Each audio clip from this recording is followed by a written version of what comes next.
दोस्तों नमस्कार। स्वागत है आपका हमारे इस यूट्यूब मंच पर। दोस्तों, इजराइल ने ईरान के परमाणु ठिकानों पर हमला कर दिया है और ये हमला इतना बड़ा है जिसमें ईरान के चीफ ऑफ आर्मी स्टाफ समेत कई सारे न्यूक्लियर साइंटिस्ट, यहां तक कहें कि पूरी की पूरी मिलिट्री लीडरशिप एक तरह से कमजोर पड़ गई है, क्योंकि कमांडर ही इसमें हताहत हुए हैं। अचानक इजराइल ने यह हमला क्यों किया, किस तरह की परिस्थितियां मिडिल ईस्ट में बन रही है और क्या इजराइल के बाद अब अगला निशाना दूसरी गल्फ कंट्री होगी, दूसरे खाड़ी देश होंगे। और ये हमला एक ऐसे वक्त में किया गया जिस वक्त ओमान में 15 जून को अमेरिका और ईरान के बीच वहां के परमाणु कार्यक्रम को लेकर बैठक होने वाली थी, न्यूक्लियर मसले को लेकर बैठक होने वाली थी। तो इस हमले के पीछे का कारण क्या है और इस हमले पर भारत की प्रतिक्रिया किस रूप में होगी? भारत ईरान का दोस्त रहा है, मध्य पूर्व में शांति चाहने वाला देश रहा है। चीन के हित किस प्रकार से प्रभावित हो रहे हैं और क्या चीन के साथ इस पूरे खेल में बड़ा खेला हो गया है? और उन सब से आगे बढ़कर कहें तो रूस के हित कहां पर इसमें सटते हुए दिख रहे हैं? ये इतना बड़ा ट्रायंगल, त्रिकोण यहां पर विकसित होता हुआ दिख रहा है और इस त्रिकोण के बीच में पाकिस्तान, जो एक तरफ भारत और दूसरी तरफ ईरान का पड़ोसी है। भारत और ईरान के बीच सैंडविच की तरह पाकिस्तान दिखता है।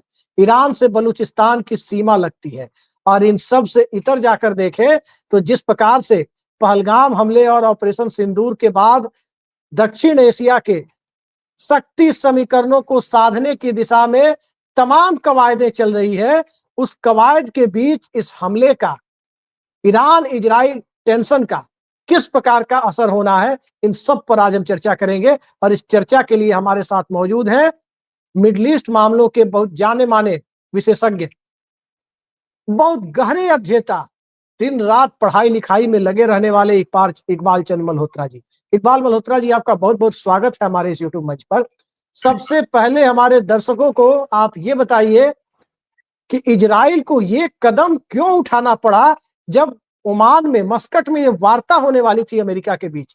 क्या इजराइल के हमले को अमेरिका की सहमति है या उसकी बिना सहमति के? यूं तो ये बात गले उतरती नहीं कि बिना सहमति के, बिना यूएसए की सहमति के ये कदम उठाया होगा। और ट्रंप साहब तो दावा करते हैं कि भारत पाकिस्तान का सीज फायर करा दिया।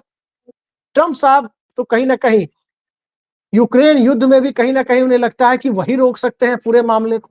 फिर ये मामला कैसे हो गया उनकी बैठक के पहले? देखिए अभिषेक जी, ये बातचीत तो चल रही है और हम्म, 5 राउंड बातचीत के हो चुके थे और छठा राउंड सोमवार को निश्चित है। और अमेरिका को ये फ़िक्र था कि जो ये बातचीत इस कामयाब नहीं होती और ईरान अपनी जो न्यूक्लियर प्रोग्राम पे रोक नहीं लगाता, तो परिस्थिति बहुत गंभीर हो जाती।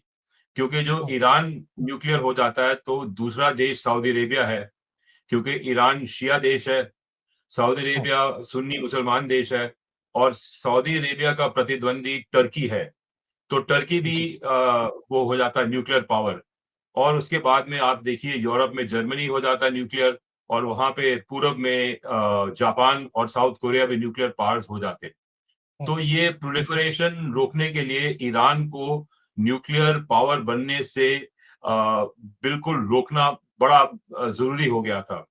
और दूसरी बात ये है कि मुझे लग रहा है कि ईरान के बीच में सत्ता परिवर्तन के लक्षण नज़र आ रहे हैं। हम्म, क्योंकि जब आप ये देखिए कि नेतन्याहू ने कल जब आज सुबह जब अपनी वो स्पीच में, भाषण में उसने कहा था कि हमारी लड़ाई ईरान की जनता से नहीं है, हमारी लड़ाई आयतुल्लाह से है और हमारी लड़ाई उनके सत्ता से है। ये बड़ी अजीब बात है कि उसने ये अपने स्पीच में इसका ये नहीं, एक चीज इकबाल साहब, एक चीज मैं हाँ समझना चाहता हूं। किसी भी देश का परमाणु कार्यक्रम उसके जज्बातों से, खासकर ईरान की बात करें, उसके जज्बातों से जुड़ा हुआ है और वहां एक राष्ट्रीय मुद्दे की तरह दिखाई दे रहा है कि उसकी सोवरेनिटी पर, उसकी संप्रभुता को लेकर, उसके परमाणु कार्यक्रम को लेकर क्यों सवाल उठाए जा रहे हैं? क्योंकि भारत ने परमाणु परीक्षण किया, परमाणु ताकत होने का सार्वजनिक इजहार किया, पाकिस्तान ने किया एक दौर में, तब ऐसी बातें नहीं थी, जबकि दोनों सीटीबीटी के सिग्नेटरी नहीं थे, तब भी ये देखिए चीजें हुई। अभिषेक अब अभिषेक जी जो इस आप मामले को लेकर के जब अमेरिका एक तरफ से पहल कर रहा था, बीच में इजराइल क्यों आया? ये सवाल है मेरा। इज़राइल जो है ना, इज़राइल के लिए ईरान एक एक्जिस्टेंशियल थ्रेट है। क्योंकि ईरान ने अपने 3 टेरर प्रॉक्सीज़ जो हैं, वो तैनात किए थे मिडल ईस्ट में इज़राइल को काबू करने के लिए। एक हमास था, एक हिज़्बुल्लाह था और तीसरा था असद सीरिया का जो जिसका तख्ता हुँ, पलटा गया है। और चौथा आप समझ लीजिए कि हूथीज़ भी हैं यमन के। तो इन्होंने इज़राइल को घेरा हुआ था और इज़राइल को जो घेरने से इज़राइल बिल्कुल उनके शिकंजे में आ गया था। तो पहले हुँ, तो वो 7 अक्टूबर 2023 की वारदात हुई जब उन्होंने 2000 वो इज़राइली किडनैप कर लिए। उसके बाद में हमास के खिलाफ और हिज़्बुल्लाह के खिलाफ इज़राइल की लड़ाई शुरू हुई और इज़राइल समझता है कि अपनी संप्रभुता को की सुरक्षा करने के लिए वो किसी और देश की संप्रभुता पे हमला कर सकता है। और वो हुँ, समझता है कि ईरान का जो परमाणु प्रोग्राम है, वो इज़राइल को दबाने के लिए है, इज़राइल को नष्ट करने के लिए है और इसलिए उन्होंने ये कदम उठाया। और जब मैं मेरी पहली बात थी कि जो उन्होंने ये ईरान की जनता को संदेश दिया, तो आप देखिए कि इसके ये अटैक्स के अलावा उनके परमाणु फैसिलिटीज़ पे और उनके बैलिस्टिक मिसाइल सेंटर्स पे, उन्होंने 4 बड़े महत्वपूर्ण ईरानियों को मारा है। हुँ। एक है मोहम्मद हुसैन बगेरी जो आर्मी चीफ है जी, जिसका आपने ज़िक्र किया। जी। दूसरा है हुसैन सलामी जो कि उनके रेवोल्यूशनरी गार्ड का कमांडर है।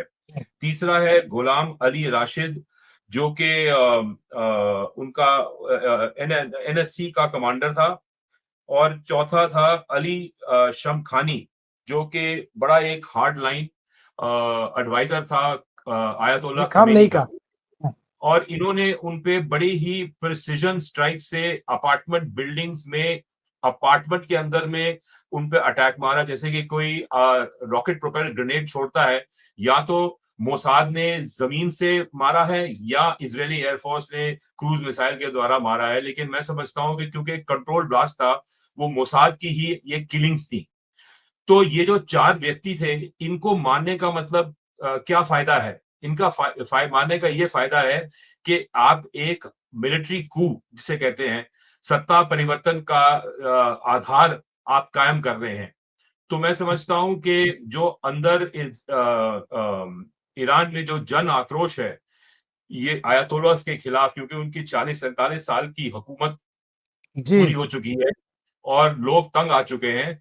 तो सत्ता खुमैनी परिवर्तन युग सर, खुमैनी युग जब शुरू हुआ था, उस वक़्त भी अंतर्राष्ट्रीय स्तर पर तरह-तरह की चिंताएँ व्यक्त की गई थी। बिल्कुल पर ये तो अब खमेनी है ना, वो खुमैनी तो चल हाँ, चल वो बसे तो कई साल जी, पहले, तो ये तो जी। खमेनी है।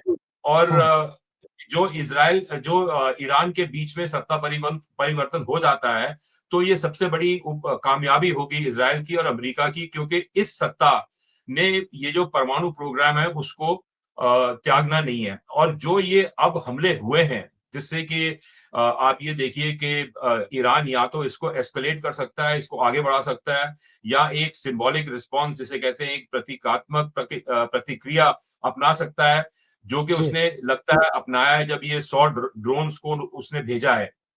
तो मैं समझता हूँ कि ईरान कुछ खास कर नहीं पाएगा क्योंकि 2024 के हमले में अटैक में इज़राइल ने उनकी पूरी एंटी बैलिस्टिक मिसाइल बैटरीज़ को नष्ट कर दिया था।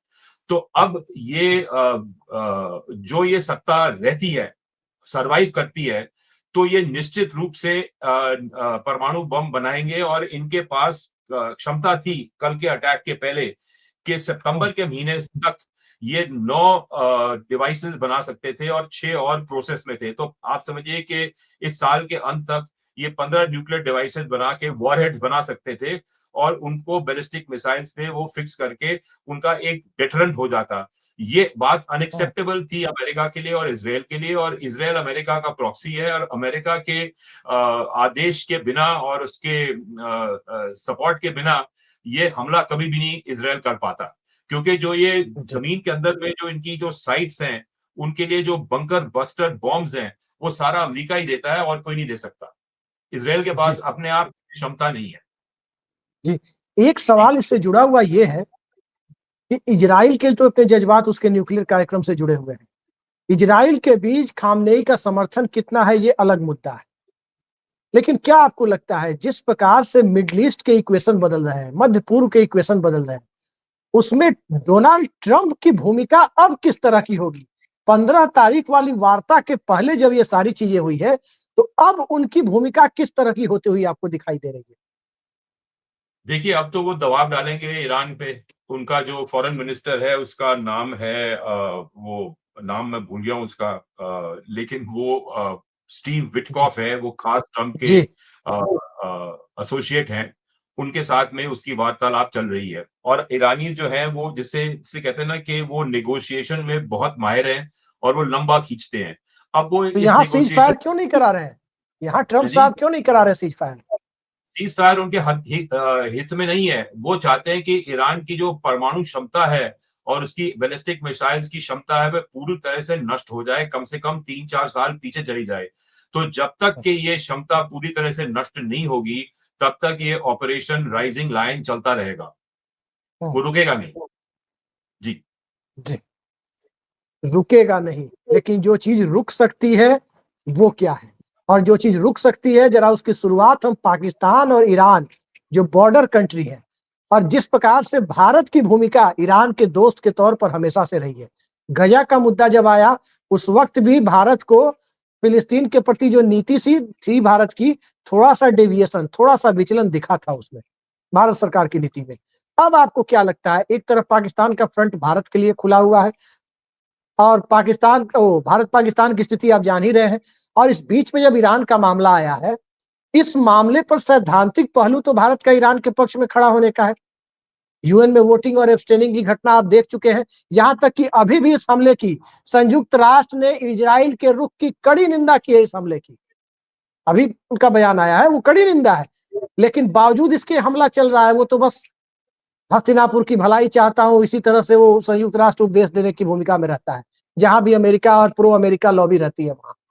अब आपको क्या दिख रहा है कि भारत की भूमिका और पाकिस्तान की भूमिका ईरान इजराइल के पक्ष में क्या गजा वाले रुख से अलग होगा, या गजा पट्टी वाले रुख के से मिलता जुलता होगा?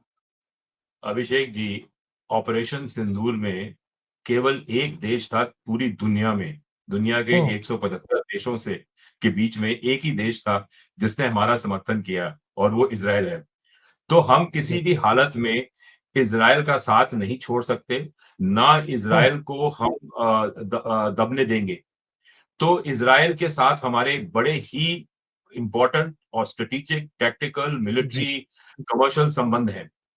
और ईरान के साथ हमारे ऐतिहासिक जिसे कहते हैं ना प्राचीनिक सिविलाइजेशनल संबंध हैं जी। और हम इसलिए यूनाइटेड नेशंस सिंधु में घाटी सभ्यता और दजला फुरात की सभ्यता। बिल्कुल जी, अब्सटेन करते हैं। लेकिन इसका मतलब नहीं है कि हम ईरान का समर्थन करेंगे क्योंकि हम इसमें न्यूट्रल रहेंगे, leaning towards Israel but neutral towards Iran, क्योंकि हम्म, ईरान जो है वो चीन, रूस, पाकिस्तान, नॉर्थ कोरिया के खेमे में है। वो 5 देशों हम्म, का एक खेमा है और इस खेमे के ये सारे सदस्य हैं, एक दूसरे की मदद करते हैं। रूस को ईरान ने ये यूक्रेन के युद्ध में उनको बैलिस्टिक मिसाइल्स दी हैं, उनको ड्रोन्स दिए हैं, उनको बारूद असला दिया है। तो ईरान जो है वो ये लोग जो हैं ये ईरान को खत्म होने नहीं देंगे और वो जी तोड़ कोशिश करेंगे कि ईरान बचा रहे और उनके खेमे का हिस्सा बना रहे, क्योंकि जो ईरान में सत्ता परिवर्तन आता है और जो जन क्रांति के आधार पे ये जो फौज सत्ता में आती है, तो ये शायद ईरान इनके खेमे से बाहर निकल जाए। तो ये इनके लिए जी। बड़ा घातक होगा चीन के लिए, क्योंकि चीन फिर मिडल ईस्ट में बहुत कमज़ोर हो जाएगा, बहुत कमज़ोर हो हाँ, यहाँ जाएगा। इसने तो पोर्ट भी ले रखा है, चाबार का पोर्ट, और उसके हाँ जी, माध्यम से वो सीधे सीधे अरेबियन सी तक पहुंचने के लिए उसको लगता है कि पाकिस्तान अफगानिस्तान या पीओके वाला रास्ता थोड़ा डिस्टर्ब है, वो ईरान वाला बनिस्बत उसको ज्यादा आसान लगता है, तो वो रास्ता भी देखिए ले रखा है। लेकिन जब सत्ता चाबहार के परिवर्तन होगा, चाबहार के तो क्या लगता है हाँ, आपको, वो इतना आसान रह पाएगा? चाबहार के बगल में तो ग्वादर है, 28 किलोमीटर की जी, दूरी पे है। तो जी, जो चाबहार कल को सत्ता परिवर्तन में चाबहार निकल गया हाथ से, तो ग्वादर तो है, ग्वादर तो उनका मेन बेस है चाइनीज का, चाइनीज नेवी हम्म, का और कमर्शियल हब हम्म, है। हाँ, तो मैं नहीं समझता कि ये इतनी आसानी से ये होगा, लेकिन जो कोई शक्तियां हैं, जो ताकतें हैं, जिसे कहते हैं ना कि अंदर से, पृथ्वी के अंदर से जब ऊर्जा उठती है, हम्म, तो वो ऊर्जा जो है वो जन आंदोलन की ऊर्जा उठ चुकी है, उसके हम्म, संकेत आ रहे हैं। वरना ये जो 4 व्यक्ति मारे गए, जिनका मैंने नाम लिया जी था, और जो 5-6 उनके जो मेन साइंटिस्ट थे, न्यूक्लियर साइंटिस्ट, वो मारे गए, वो एक मकसद से मारे गए हैं, ताकि उनके जो हार्ड लाइन थिंकर्स हैं, जो हार्ड लाइन लोग हैं, जिनकी ताकत खमेनी से मिलती थी, वो अब खमेनी जो है आइसोलेट हो गया है। अब उसको नए एडवाइजर्स चुनने पड़ेंगे, जिनमें उसका कॉन्फिडेंस होगा। और ये भी इतना आसान काम नहीं है। और जो ये रेवोल्यूशनरी गार्ड का जो कमांडर मारा गया, उसका जो भूतपूर्व कमांडर था सुलेमानी सुलेमानी वो भी इसराइलियों ने हम्म, मारा है। और पिछले साल जी इसराइलियों ने हमास के लीडर को तेहरान में मारा है। तो ये मैं समझता हूँ कि उनकी जो ग्राउंड इंटेलिजेंस है, उनकी जो ह्यूमन इंटेलिजेंस है मोसाद की, वो A1 है, दुनिया में सबसे बेहतर है। तो जी चीन एक संकट में है, क्योंकि चीन का जो एक कंस्ट्रक्ट था, जो एक उसने एक विजन उसने बनाया था मिडिल ईस्ट का, वो इस हादसे से बड़ा डिस्टर्ब हो गया है। और अमेरिका चाह रहा है कि चीन पर हर तरफ से दबाव डाला जाए। हालांकि बड़ी जी डिसइंफॉर्मेशन निकल रही है कि अमेरिका चीन के साथ में गले मिल चुका है और भारत पे दबाव डाल रहा है। दोनों, अमेरिका और चीन, पाकिस्तान में इंटरेस्टेड हैं। लेकिन हम्म, पाकिस्तान के जो रेयर अर्थ्स हैं, वो दोनों को अट्रैक्ट कर रहे हैं। उसकी जो आकर्षण शक्ति जी है, वो बहुत पाकिस्तान को, ये सॉरी, अमेरिका को और चीन को अट्रैक्ट कर रही है। उसी तरह से जो ईरान का तेल है, वो एक बहुत ही महत्वपूर्ण विषय है। और नहीं तो क्या उसको ग्लोबली तेल की कीमतें बढ़ेंगी, क्रूड ऑयल की? बढ़ बढ़ चुकी हैं। आज $80 के पास ब्रेंट हाँ क्रूड आज आ तो रहा बढ़ी। है। तो आज कीमतें बढ़ गई हैं। अब रूस को फायदा हो रहा है, डायरेक्ट फायदा हो रहा है, क्योंकि रूस अपना तेल चीन को बेचता है, भारत को बेचता है। तो रूस हम्म, चाहेगा कि ये जो लड़ाई है, ये चलती रहे, जिससे कि तेल की कीमतें बढ़ती रहे और सोने की कीमत बढ़ जाए। अब सोने की कीमत हम्म, भी आज बढ़ गई है। इंटरनेशनल मार्केट में आप देखिए, $3,400 आउंस के करीब सोना आ गया है, पार कर गया है। और क्योंकि युद्ध में बहुत सी चांदी इस्तेमाल होती है मिसाइल कोन्स में, जी तो ये चांदी की भी कीमत बढ़ गई है। आज आपने देखा होगा कि भारत में भी 1,20,000 रुपए किलो चांदी हो गई है। तो हम्म, ये सब जो मिनरल्स हैं और जो ये नेचुरल रिसोर्सेज हैं, जिसमें कि रूस के पास बहुत सारे हैं, तो रूस को फायदा है, बहुत फायदा है। तो रूस नहीं चाहेगा कि ये लड़ाई जल्दी खत्म हो। और रूस इस लड़ाई में घुस नहीं सकता, क्योंकि रूस ऑलरेडी इन्वॉल्व है यूक्रेन की लड़ाई में, और उसमें वो काफी हद तक इन्वॉल्व है। तो उसकी कैपेसिटी नहीं है यहाँ पे ईरान के प्रति कोई समर्थन देने की बजाय के सिर्फ वर्बल कमिटमेंट दे सकता है, वर्बल सपोर्ट दे सकता है, और कोई मटेरियल सपोर्ट रूस नहीं दे सकता। और चीन के जी लिए ये बड़ा जरूरी है कि तेल की कीमतें डाउन हो। कल को इसराइल जो है ये इनके ऑयल टर्मिनल्स पे, ईरान पे अटैक मारता है, तो तेल की कीमत और ऊपर जाएगी और चीन पे हम्म, और नुकसान होगा, क्योंकि जो रशियन ऑयल है वो उसकी कीमत बढ़ती जाएगी और हमारा भी नुकसान होगा। तो इसमें हमारा और चीन का एक इंटरेस्ट है कि ऑयल की प्राइसेस डाउन रहे। तो ये जी बड़ा ही एक अंतरराष्ट्रीय शहमात का खेल है। अब ये जो नहीं, पहले मूव्स, इस साल के मूव्स नेतन्याहू ने किए हैं, और नेतन्याहू का भी इजराइल के अंदर में उसका उस पे दबाव है, क्योंकि वो जुडिशियल स्क्रूटनी के अंदर है। उसके जी खिलाफ करप्शन चार्जेस हैं, सुप्रीम कोर्ट की इन्वेस्टिगेशन चल रही है। और जब तक ये युद्ध जो है, जो अक्टूबर 2023 में शुरू हुआ है, जब तक ये जी चलता रहेगा, नेतन्याहू का बचाव बना रहेगा। और इसराइल में वो जो सोसाइटी है, वो पोलराइज हुई हुई है कि आधे लोग नहीं चाहते कि लड़ाई हो, और आधे लोग चाहते हैं कि लड़ाई हो, क्योंकि वो ये मिडल ईस्ट में जितने भी थ्रेट्स हैं, वो चाहते हैं कि ये बिल्कुल खत्म हो जाएं। और सबसे बड़ा हम्म, थ्रेट जो है वो ईरान का है। तो ये इस समय की जो परिस्थिति है, ये मैं समझता हूं कि ये, मतलब इससे ज्यादा अब आप पूछे सवाल तो मैं आपको जी बताऊंगा। नहीं नहीं, इसमें दो तीन चीजें मैं और देख रहा हूँ। अगर हम एशिया के मैप को देखते हैं या यूरोप एशिया यूरेशिया के मैप को भी अगर हम देखें, दो तीन चीजें हैं जो एक साथ नत्थी होकर के आ रही है एक सवाल के रूप में, इसलिए मैं आपके से ये सवाल लेना जरूरी हो गया है, ले रहा हूँ। एक है कि रूस की जो स्थिति है, क्रीमिया को तो उसने इसलिए हथियाया क्योंकि उसको रॉक ऑफ वो जो है आपको जिब्राल्टर स्ट्रेट होते हुए उसको भूमध्य सागर का पूरा एरिया चाहिए था, अटलांटिक कोस्ट तक इजिली पहुंचने के लिए। उसने अपना रास्ता निकालने के लिए तमाम तरह से जो भी कर रहा है आप देख ही रहे हैं। अंतर्राष्ट्रीय स्तर पर अशांति बनी हुई है। क्योंकि जो नॉर्थ साइड में जो पोर्ट है या ईस्ट साइड में चाइना के जो पोर्ट है, चाइना का ज्यादातर समुद्री हिस्सा पूर्व में है। और जितनी ज्योग्राफी मैंने पढ़ी है सर, जब गर्म जलधारा और ठंडी जलधारा दोनों टकराती हैं पूर्वी इलाके पे जापान और चाइना के बीच में, वहां धुंध सा बनता है और वहां नेविगेशन बड़ा मुश्किल काम होता है। तो चीन के लिए जो साउथ चाइना सी वाला पोर्ट है, वो एरिया थोड़ा ज्यादा कन्वीनियंट होता है। और इधर अंतर्राष्ट्रीय बाजार से उसको अफ्रीका, यूरोप वगैरह से जुड़ने के लिए, साउथ एशिया से जुड़ने के लिए, इसके लिए कभी ग्वादर, तो कभी बांग्लादेश का चटगांव, तो कभी हम्बनटोटा, तो कभी चाबहार, ये रूट वो तलाशता रहता है। क्या रूस इस तरह के रूट को तलाशने में इंटरेस्ट नहीं लेता क्या? क्योंकि उसे भी, अब उसके पास विशाल खनिज संसाधन है।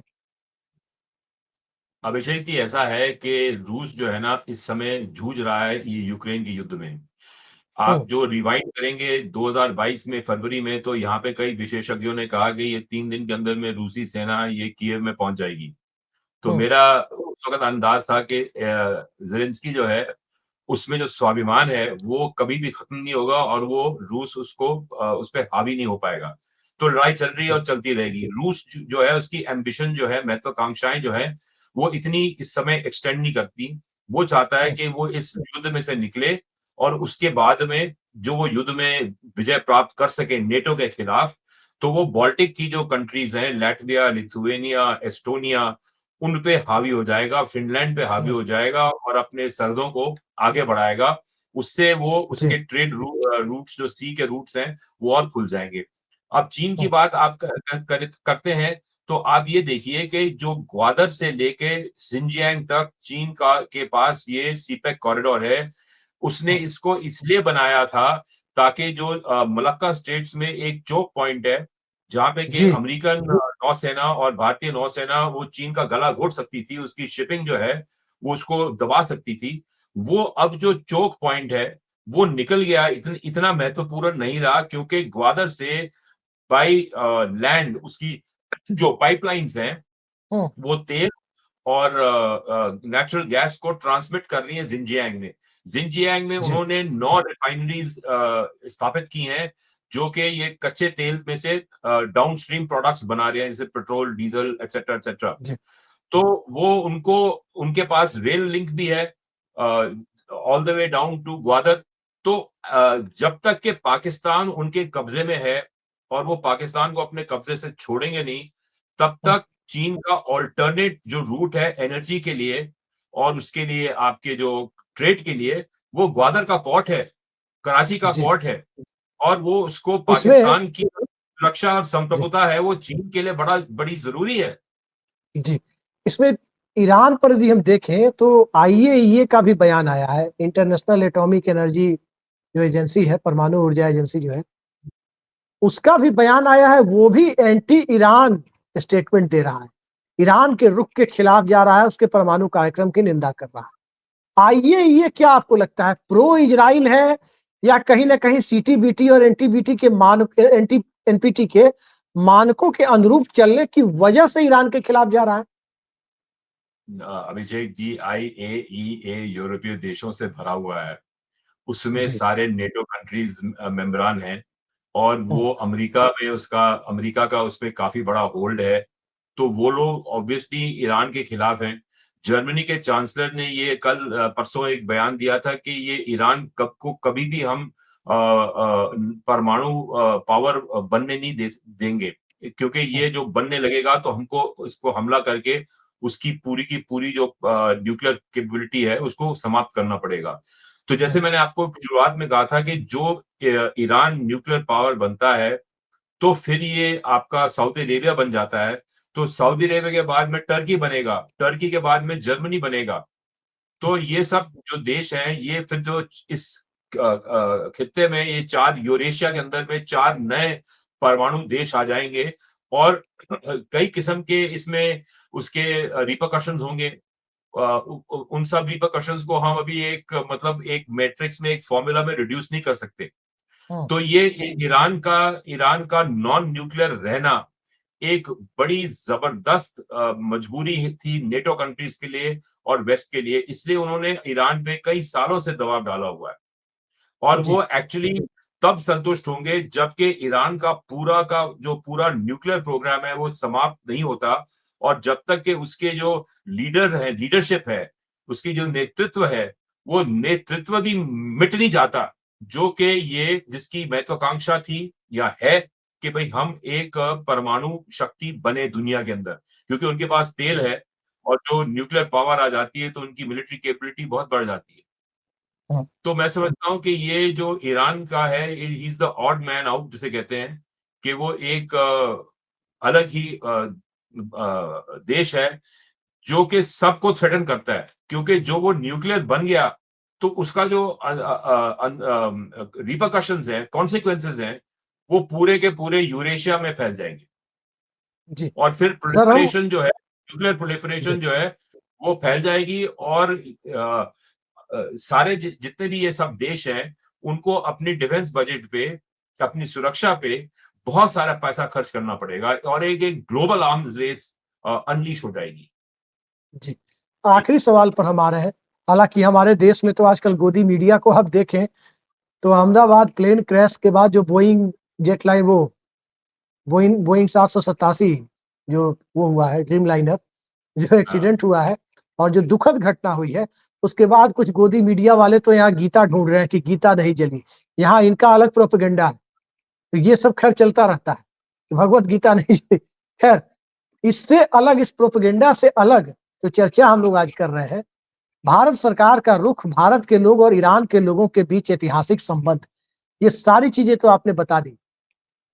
लेकिन ईरान की अभी क्या स्थिति है? क्योंकि ईरान और खामनेई तो कह रहे हैं कि वो मुकाबला करेंगे, मुंहतोड़ जवाब देंगे और इसके साथ-साथ ईरान के अंदर की स्थिति क्या है? जनता का मूड क्या है और क्या वाक़ई बदलाव की तरफ जाएगा? और उससे भी आगे बढ़कर कि क्या ईरान के आम लोगों को इससे क्या हासिल होगा? देखिए अभिषेक जी, हमारी पंजाबी भाषा में एक कहावत है, गिद्दड़ बक्की। ये हुँ, खमेनी की ये गिद्दड़ बक्की है कि ये ईरान मुंह तोड़ जवाब देगा, ये करेगा, वो करेगा। जो गरजते हैं वो बरसते नहीं है। मैं हुँ, समझता हूँ कि पिछले साल के जो हमले पे जो इज़राइल ने हमला किया था, उससे उनकी जो एंटी बैलिस्टिक मिसाइल कैपेबिलिटी है, एयर डिफेंस कैपेबिलिटी है, वो काफ़ी हद तक खत्म हो चुकी है। और जी, उनके पास में वो इसे कहते हैं ना, बहुत ही वल्नरेबल देश है, और हुँ, वो उनके पास में क्षमता नहीं है कि वो इज़राइल और अमेरिका का सामना कर सकें, और इज़राइल जी, के पीछे अमेरिका का हाथ है, और उनकी सारी जो सैन्य शक्ति है, वो अमेरिका ने दी हुई है। तो हुँ, ये बात, इससे ज़्यादा मैं आपको ये जैसे मैंने आपसे पहले कहा कि ये शुरुआत में ये जो सत्ता परिवर्तन है, ये सत्ता परिवर्तन के बिना ये जो परमाणु हथियार का भूत है, वो खत्म नहीं होगा। और जी, जन आक्रोश ईरान में बहुत है, क्योंकि सैंक्शंस ने लोगों को ये हताश किया हुआ है। उनकी जो इकोनॉमिक ग्रोथ है, उसको उन्होंने उस पे रोक लगी हुई है। जो बाकी उसकी इंडस्ट्रीज़ चलती थी 40-50 साल पहले, वो सब खत्म हो चुकी है। टूरिज़्म सब खत्म हो चुका है, और कई किस्म की पाबंदियाँ हैं वहाँ पे, और जो इस्लामिक रूल है, अब लोग उससे तंग आ चुके हैं। इतना तो ये हुँ, हमें पता है कि इतने तो संकेत आ रहे हैं, और पिछले 10 सालों से आ रहे हैं। लेकिन जो उनके जो ये हार्डलाइनर्स थे, उनको हटाना बड़ा ज़रूरी है, और जो ये नेतन्याहू ने कदम उठाया है, इन 4 ये बंदों को मारने का, और वो जो साइंटिस्ट को मारने का, तो मैं समझता हूँ इससे ये उसने टॉप लेवल की जो हार्डलाइन लीडरशिप है, उनको जी, एलिमिनेट कर दिया है। अब जो ये सत्ता परिवर्तन आएगा तो मिलिट्री का कू होगा, जन आक्रोश बढ़ेगा, जन आंदोलन बढ़ेगा। इज़राइल की इंटेलिजेंस एजेंसी मोसाद, और जो ये सीआईए है, वो जन आक्रोश को प्रोत्साहित करेंगे, और फिर किसी न किसी समय शीघ्र ही ये आर्मी का जो रूल है, वो ईरान में आ जाएगा, और वो प्रो वेस्टर्न आर्मी रूल होगा। तो फिर जी। ये मामला एक नया मतलब प्रो वेस्टर्न होगा तो एंटी चाइना होगा। प्रो वेस्टर्न होगा, एंटी चाइना होगा। इसमें खूब पैसा खर्च किया जा रहा है इस जन आंदोलन हुँ, को प्रोत्साहित करने के लिए, इसको ज़िंदा रखने के लिए, इसको बुलंद रखने के लिए। तो ये अंदर जी, की बात है, क्योंकि नहीं तो ये नेतन्याहू ईरानियन जनता को एड्रेस नहीं करता। ये लोगों को हाँ, नहीं मारे जाते। आप न्यूक्लियर फैसिलिटी मार रहे हैं, डिस्ट्रॉय कर रहे हैं। आपने पिछले साल सारी इनकी एयर डिफेंसेस को डिस्ट्रॉय किया हुआ है। तो अब आप ये घुस-घुस के इन की लोगों को मार रहे हैं। इसका क्या मतलब है? इसका क्या फ़ायदा है?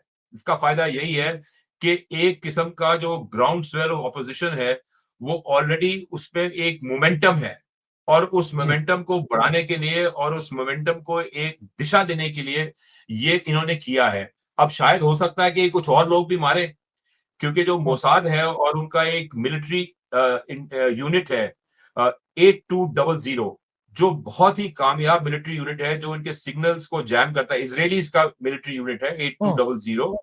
वो सिग्नल्स जैम करता है ईरान में, वो ह्यूमन इंटेलिजेंस इकट्ठा करता है और वो हमले करता है।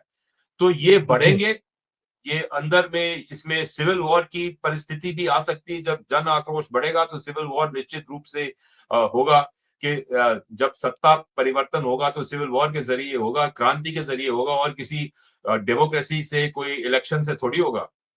तो ये जी। मैं समझता हूँ कि ये मिडल ईस्ट जो है इस समय एक ऐसे मोड़ पे आया हुआ है कि चेंज आने वाला है इस पूरे खेमे में, पूरा चेंज आने वाला है। चलिए, आप चेंज की बात तो कर रहे हैं, लेकिन इस वक़्त अंतर्राष्ट्रीय स्तर पर शांति की ज़रूरत है। ज़रूरत इस बात की है कि पूरी दुनिया तमाम तरह के युद्ध और युद्ध की तरह की परिस्थितियों को दरकिनार करते हुए शांति को एक मौका दे। और शांति में कितनी बड़ी ताकत है, अगर इसे समझना हो, तो हमारे देश के उदाहरण से समझिए कि हमारे देश में ऐसे-ऐसे लोग भी सत्तासीन हुए, जो एक दौर में सांप्रदायिकता के उफान को और हताहत हो रहे लोगों के बीच की परिस्थितियों की तुलना न्यूटन के तृतीय गति नियम से करते थे। लेकिन दिल्ली पहुंचने के बाद एक पड़ोसी देश को जाकर युद्ध से बुद्ध की तरफ जाने की सलाह दिया करते थे। लेकिन अंतर्राष्ट्रीय स्तर पर क्या वाकई युद्ध से बुद्ध की तरफ ले जाने की परिस्थितियों को समझने के लिए ईरान तैयार है? और उससे ज्यादा क्या इजराइल इस बात को समझने के लिए तैयार है? क्योंकि हमला तो इजराइल ने ही किया है।